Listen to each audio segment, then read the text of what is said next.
Number one seed. Oh, they were happy. They were happy. I told them they were probably going to be 50-50, 1 or 2, and when I saw Duke come up on the 2 line in the East, I thought, well, that eliminates 50% of it, and then with Miami being the other one. So they were happy that we were 1, but obviously the committee didn't. Of course, everybody will say this, but I don't think there's didn't do us any favors, because obviously it's a tough bracket, and I would think that the so-called experts would probably say this is arguably as tough a bracket as there is of the 4. So, but we're excited about it, and certainly happy to be a 1 seed, and know now that the goal is not to be a 1 seed. The goal is to go play like a 1 seed.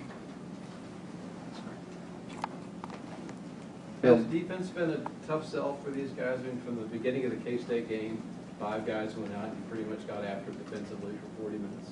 Yeah, no, I think we're leading the country in field goal percentage defense. So I mean, it hasn't been. I mean, these guys don't mind guarding. They enjoy guarding.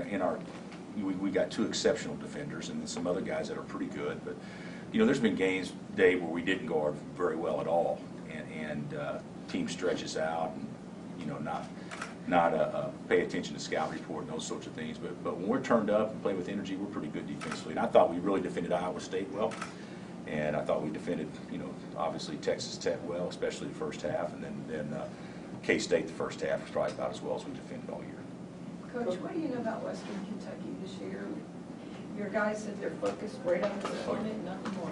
Well, I know Ray Harper, and because Ray was a coach at Oklahoma City University for a while, and then of course went to Western Kentucky's assistant, took over last year and led them to the tournament.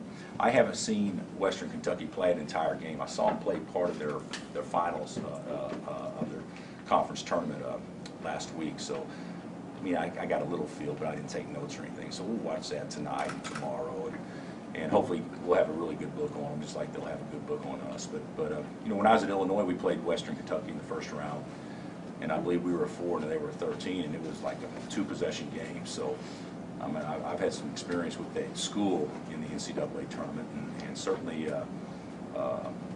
they're obviously capable, and they're on a little bit of a run right now. Obviously by winning their tournament like a lot of teams are this time of year. Do you think the selection committee has a sense of humor? They say they don't. In North Carolina. Yeah, they say they don't have a sense of humor, but I would think there's some pretty funny guys on the committee. I don't know. I was from North Carolina standpoint, I don't think it's unusual for them to be in our bracket and all that stuff. But I mean, when I was at Illinois, I think all 3 of my years, Carolina was in our bracket. We beat them in the Sweet 16, lost in Sweet 16, and we got upset, or we would have played them in the regional final out west when they went to the Final Four. So we've been in Carolina's bracket quite often. Not a ton since we've been here, but it seems like when we are, we have a chance to hook up, and who knows if that'll happen, if it'll play out that way. I know we're just focused on Western Kentucky, but if we do, if it goes that direction, we both win a game, I'm sure Kansas City will have a little interest in that one based on the past. What was your first thought when you saw VCU pop up in your region? I really didn't. First thought is they press. So if we're fortunate enough to get to the second weekend and they're playing the second weekend, you're going to have to be able to handle the press. But that stuff that happened when they beat us, that doesn't really register as far as having anything to do with this team. Coach, Kansas City Sprint Center, you won it, undefeated there this year. How much of a privilege is it to be able to play the first round in a place you've had so much success this year? I was asked that earlier, Karen. I think a lot of times in the NCAA tournament, it's good to get away, because when you get away, there's less distractions. And no matter what, innocent people that have no ill will towards our players, no matter what, they don't get that they are a distraction, because they're not the only ones that want to get a piece of your guys. There's 100 of those nice, well-intentioned people that want to get a piece of your guys, and now it's up to your guys to make sure you eliminate that. And that's hard for guys to do, and usually when you play at home, there's a lot more of that than there would be if we were off somewhere else. Now, that would be the one negative. The positive is you know, we're going to have a bipartisan crowd, I would think. We're going to have a chance to play in a building that we're comfortable in, a chance to play where we have some success. So I would think the positive would far outweigh the negatives. Coach John Thompson would take his team, when they get sent out west, he would take them to a hotel and wouldn't tell anybody where it was, and wouldn't let anybody other than the immediate people, you know, with the team. Families, wives, nobody else was there. Would you ever think about doing something like that? Well, when Coach Thompson was doing that, social media wasn't big. I mean, you can't do something. You telling me that one employee at the hotel wouldn't tweet out that Kansas is staying here? So no, that's impossible these days. You can't do that. But we'll sequester our guys, so to speak. I mean, we'll have. I mean, just like this past weekend in Kansas City. I mean, we had security around the clock. There was no family, no friends, no anybody that was allowed on the floors. Players could only come see family on the second floor during this time. I mean, so we do that already.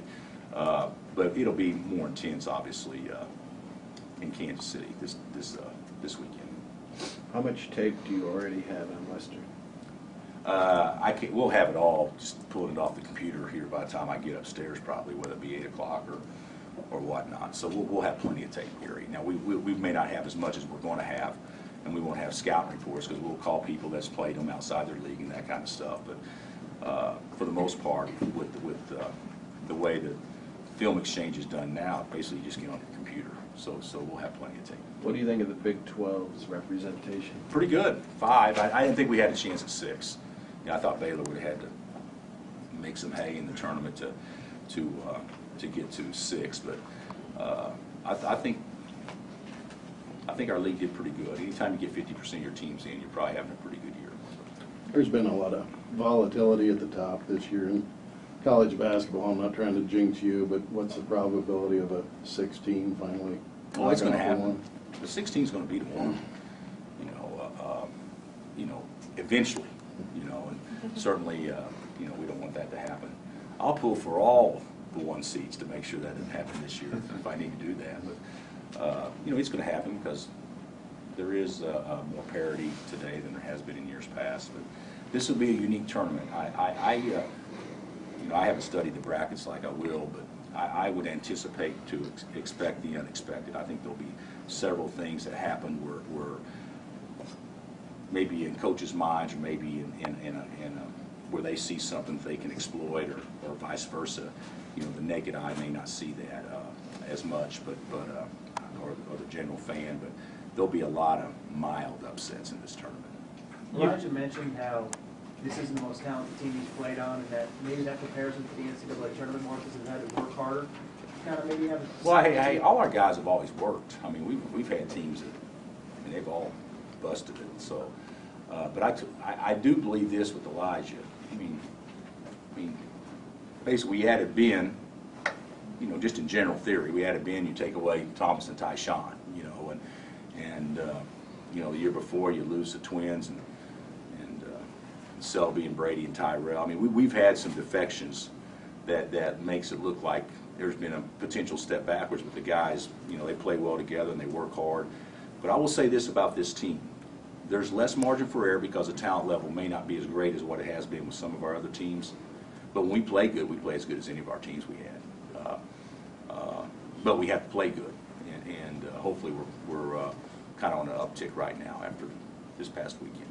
Do you think it's more fun for them not having the mantle of being the best team and that whole feeling that we had down in Oklahoma City where if you don't... Yeah.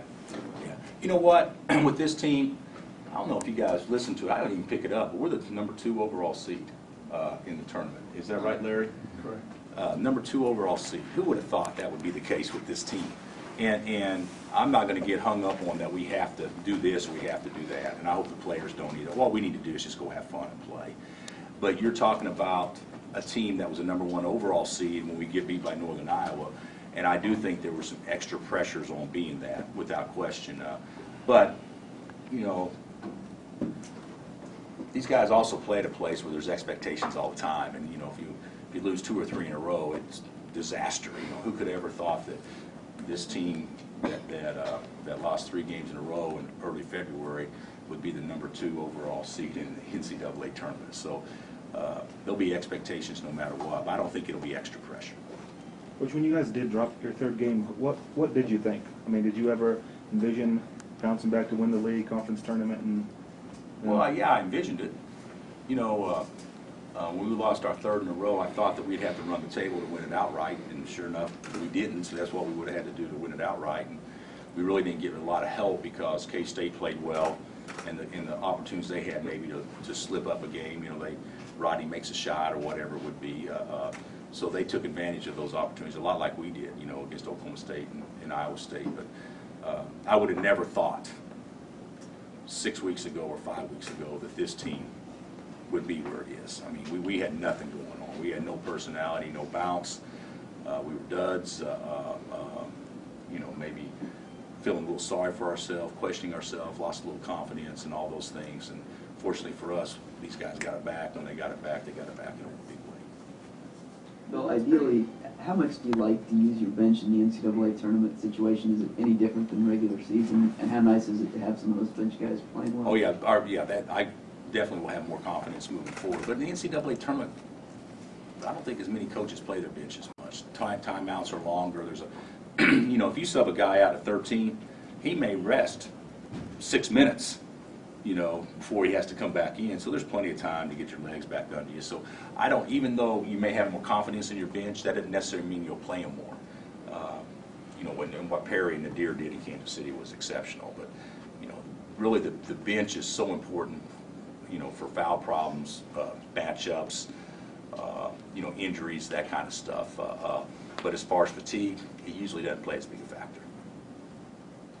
Bill, it's pretty rare for a #1 seed, especially a marquee school, to have 4 senior starters. Is that kind of underrated this time of year? I don't know. I mean, I hope it is.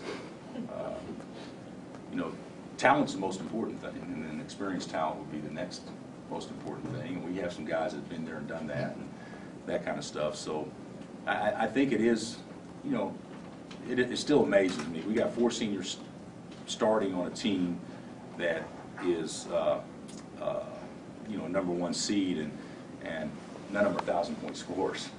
So if you got 4 guys that are starting as many games as you play in a season, you play 40 games a year almost, that's 160 games. You only got to average about 6 points a game to be a 1,000-point scorer, 7 points a game, and we don't have one. So that tells you that they didn't play, you know, when they were young, and have waited their time. And that's what I think I'm most proud of, is the fact that you got 4 kids that, all from different scenarios, that, you know, waited their time and made the most of it. When opportunity knocks, they just beat the door down. It's been pretty cool to watch from the inside. Anything else? Thanks. All right, guys.